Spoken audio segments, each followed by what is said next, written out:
कौन है? मोदी जी के बहुत खास आदमी हैं, नारकोटिक ब्यूरो के।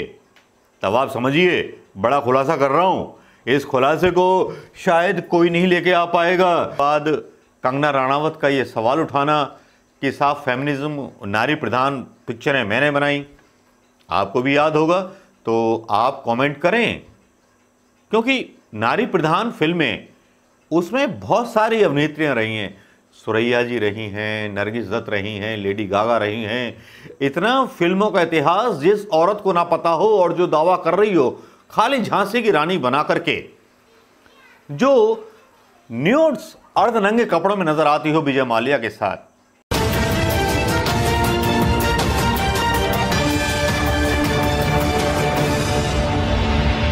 दोस्तों नमस्कार, बात करना चाहेंगे आज आपके लिए, सिर्फ आपके लिए और देश के लिए। और देश के लिए जब बात करनी हो तो देश के लोगों की इजाजत चाहिए होती है, और मैं जानता हूं कि आप मुझे इजाजत दे देंगे उन लोगों के ऊपर बोलने की जो लोग जहर फैलाए हुए हैं पिछले कई सालों से हिंदुस्तान के अंदर, जो आज बहस चला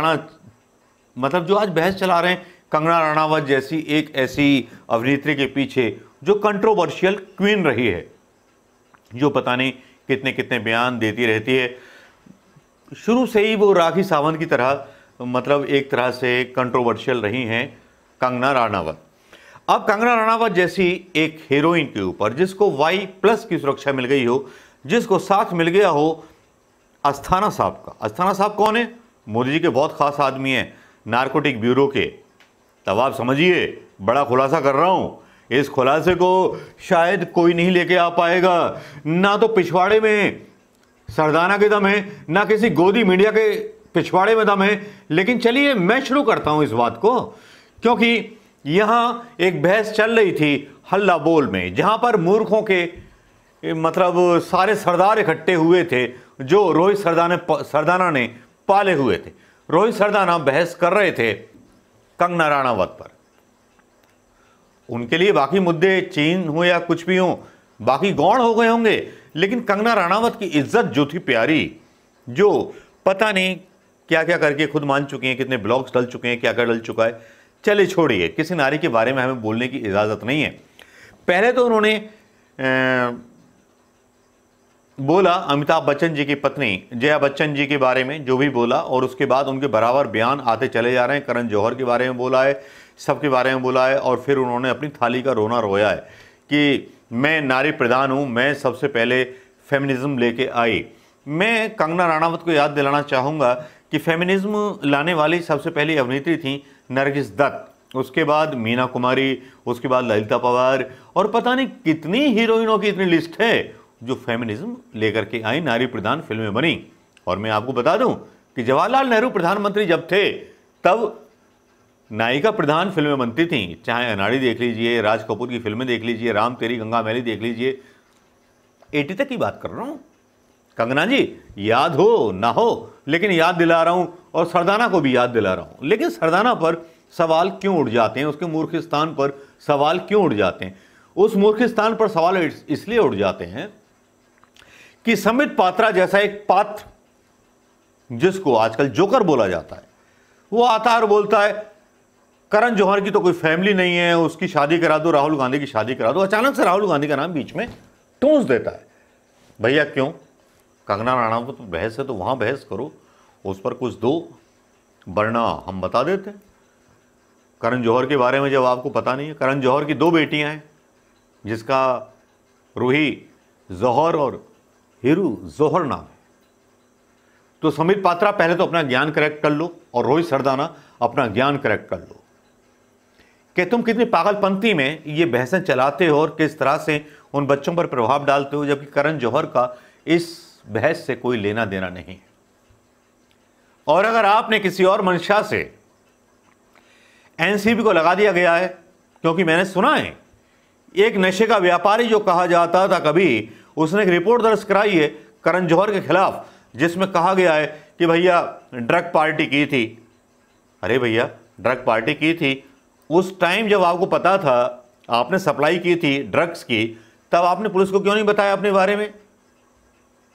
क्योंकि ड्रग के चक्कर में उड़न खटोला तो हम भी आपका देख चुके हैं, मनप्रीत सिंह जी, जो अकाली दल के सांसद हैं या विधायक हैं या क्या हैं, पता नहीं कौन कौन सी चीज़ें चलाने लगते हैं लोग। लेकिन यहाँ दोस्तों लगता है कि रोहित सरदाना दंगल में ऐसे बेवकूफ़ों को उठा करके ले आते हैं, मूर्खों को उठा के ले आते हैं, जिनको ना तो विषय की जानकारी होती है ना किसी चीज़ की जानकारी होती है। तो इस वीडियो को यही संज्ञा देना चाहूँगा और यही शीर्षक देना चाहूँगा, रोहित सरदाना का मूर्खिस्तान दंगल। क्योंकि यहाँ केवल कंगना पर बहस चलती रही। सवाल तो मैं पूछ सकता हूँ रोहित सरदाना से कि बेरोजगारों पर बहस क्यों नहीं चल रही, चीन पर बहस क्यों नहीं चल रही, किसानों पर बहस क्यों नहीं चल रही? नहीं चलेगी भाई। पैसे कमाने हैं तो पैसे कमाने हैं, तो वही बहस चलाई जाएगी जो बड़े पापा ने बोली होगी।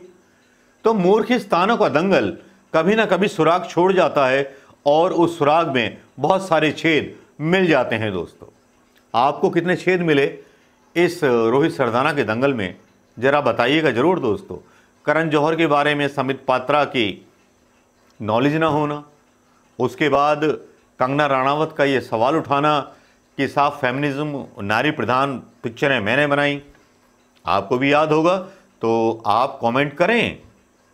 क्योंकि नारी प्रधान फिल्में, उसमें बहुत सारी अभिनेत्रियां रही हैं, सुरैया जी रही हैं, नरगिस दत्त रही हैं, लेडी गागा रही हैं।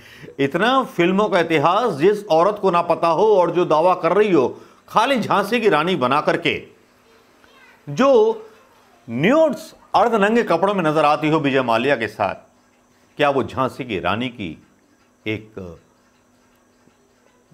आदर्श हो सकती है? या झांसी की रानी को वो रिप्रेजेंट कर सकती है? या भारतीय जनता पार्टी किसी वैश्या को भी झांसी की रानी बना देगा? पता नहीं। कंगना राणावत के लिए नहीं बोला है मैंने। कंगना राणावत के अलावा कोई और भी ऐसी जीवी रोड की वैश्या दावा कर सकती है कि साहब मैं झांसी की रानी हूं। मैंने एक टीवी फिल्म की थी। चलिए देखते हैं दोस्तों, होता है क्या, आपके दिल में है क्या। लेकिन ये मूर्खिस्तान वाकई में बहुत परेशान करने वाली बहस थी आज, जो आज बहस रोहित सरदाना ने अपने दंगल में की। आपको कैसी लगी बहस, और उस बहस पर मेरे जवाब आपको कैसे लगे, मेरे सवाल कैसे लगे आपको, ये बताइएगा जरूर दोस्तों। नमस्कार, जय हिंद दोस्तों।